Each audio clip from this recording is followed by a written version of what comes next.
한국은행이 금융안정보고서를 발표했습니다. 핵심 키워드 부동산이었다고 하죠. 최근 정부가 강도 높은 부동산 규제 정책을 펼치고 있는데 결국 내년도에도 이 뇌관은 부동산일 것이란 전망입니다. 금융팀의 고현정 기자와 주요 내용들 하나하나 좀 짚어보도록 하겠습니다. 어서 오세요. 안녕하세요. 네. 한국은행이 결국에는 부동산 쏠림 현상을 집중 지적했다고 하더라고요. 네, 오늘 한국은행은 보고서를 통해서 부동산이나 고위험 자산으로 자금 유입이 확대될 가능성, 그리고 금융 불균형이 축적될 가능성을 주의 깊게 봐야 한다고 지적했습니다. 시중의 돈이 회사채나 여전채, 해외 투자, 그리고 부동산 등에 대한 대체 투자로 쏠리고 있다는 건데요. 저금리 기조가 계속되면서 그 경제 주체들의 수익 추구 성향이 계속해서 강화되고 있고, 이렇다 보니 갈 곳 잃은 시중의 돈들이 결국은 부동산이나 사모펀드로 흘러들어갈 것이라는 얘기입니다. 네, 최근에 DLF 사태 있었는데 이것도 이제 고수익을 강조를 하고 그 부분을 따라가던 경우에 또 발생한 문제였잖아요. 또 라임 자산운용 환매 연기, 각종 사건 사고가 이어지면서 금융사고를 좀 줄이자 하는 당국의 의지도 있을 것 같습니다. 투자 심리는 당분간 위축될 것 같은데 그럼 결국에는 금융상품 떨어지면 부동산이 또 풍선 효과로 올라가지 않을까라는 생각도 드는데요. 네, 그렇습니다. 최근 일련의 사태로 그 사모펀드에 대한 개인 투자자들의 불신이 커진 게 사실인데요. 지난 6월에 개인 투자자 사모펀드 판매 잔고는 역대 최고치인 27조 258억 원을 기록한 이후 이제 매달 1조 원가량씩 뚝뚝 떨어지고 있습니다. 그 반면에 부동산은 여전히 자금이 몰리고 있는데 그 시한폭탄처럼 위험도 함께 커지고 있다는 게 문제입니다. 그 한은은 부동산 금융 역시 경기 변동에 따른 위험 노출액이 9월 말 기준 2,003조 9천억 원에 달하는 등 위험 노출액이 지난해보다 커졌다면서 경고의 목소리를 높였습니다. 네. 부동산 리스크를 한은에서 짚은 것 같은데 여기서 리스크 짚은 것은 미분양 같은 것들을 말하는 건가요? 네, 그렇습니다. 국내 부동산 시장의 경우에 최근 준공 이후 미분양이 계속해서 늘어나고 있다는 점이 꼽히는데요. 한국은행은 이게 결국은 중소건설사의 경영 건전성 악화로 이어질 것으로 내다봤습니다. 네.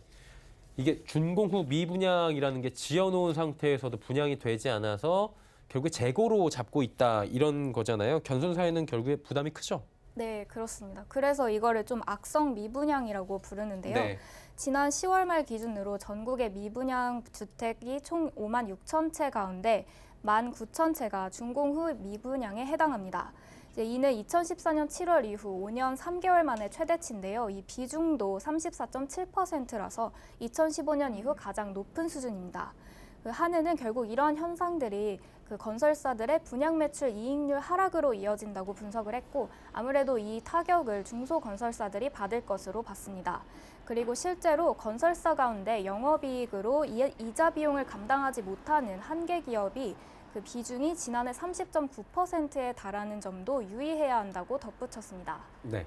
그리고 사회적인 변화로 인해서 부동산 투자 리스크가 커지기도 했다고 하더라고요. 네, 그렇습니다. 네, 한은은 최근 소비 행태가 온라인 중심으로 변화하면서 상가에 대한 임차 수요가 줄어드는 등 이제 상업용 부동산 시장의 구조적인 변화에도 주목해야 된다고 말했는데요.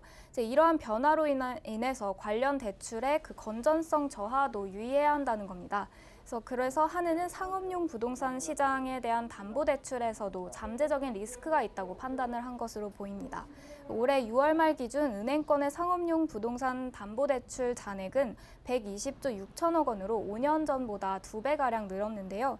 이는 2015년에서 2018년 연평균보다 14.8% 늘어난 수준입니다. 네. 그리고 차주들의 리스크 같은 경우에도 연령, 특성별로 다 다를 것 같은데 특히 60대 이상의 고연령층에 대해서 언급이 좀 있었다고 하더라고요. 네, 그렇습니다. 정부가 대출을 조이기 시작한 2017년을 기점으로 30대 이하 청년층과 40, 50대 중장년층의 경우에는 대출 증가세가 급감했지만 60대 이상의 고령층의 경우에는 그다지 큰 영향을 받지 않았는데요.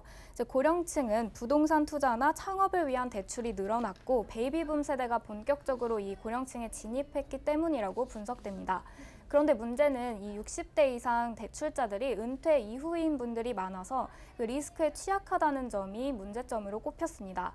이들 대부분이 소득보다 빚이 더 많은 상태이기 때문인데요. 60대 이상 차주들의 경우에 처분 가능 소득 대비 금융 부채 비율은 212.6%에 달합니다. 또 이들의 가계대출 잔액의 절반 이상인 53.6%가 비은행 대출이라서 금리가 높다는 점도 우려되는 점으로 꼽혔습니다. 네, 소위 부동산 쏠림 현상 요즘에 심하다고 하죠. 묻어둔 돈이 워낙에 많다 보니까 금융 안정에 대한 고민도 부동산 쪽으로 한은해서 집중돼 버리는 상황입니다. 정부도 국민들도 온 나라가 부동산에 목을 매는 이 상황 언제쯤 좀 우리는 벗어날 수 있을까요? 금융팀의 고현정 기자였습니다. 고맙습니다. 감사합니다.